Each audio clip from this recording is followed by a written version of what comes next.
একটা সময় লাইফে এমন এক পর্যায়ে আসে, যেই পর্যায়ে গেলে আমাদের আর কোনো কিছু যায় আসে না। আমরা আর কোনো কিছুর কৈফিয়ত দিতেও চাই না, নিতেও চাই না।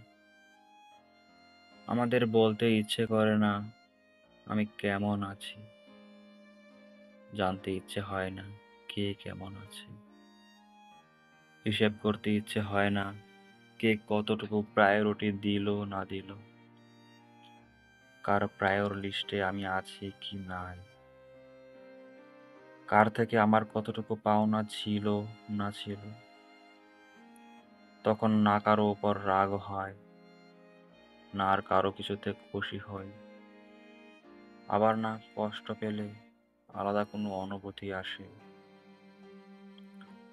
অবশ্য এই স্টেটে কেউ এমনি এমনি আসে না। প্রতিনিয়ত আশাহতর ক্ষত হতে হতে এই আহত মানুষগুলো একসময় মরে যায়। তারা আর কোনো স্বপ্ন বলে না, আর কোনো স্বপ্ন দেখে না। তাদের আশা আর প্রত্যাশার গ্রাফ তখন টেন্ডস টু জিরো।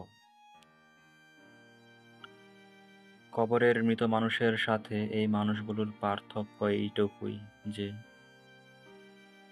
আশেপাশের কেউ জানতে পারে না এই মানুষগুলো আর বেঁচে নেই। Cause once someone said, "A man dies when he stops dreaming, and a dead man tells no tales."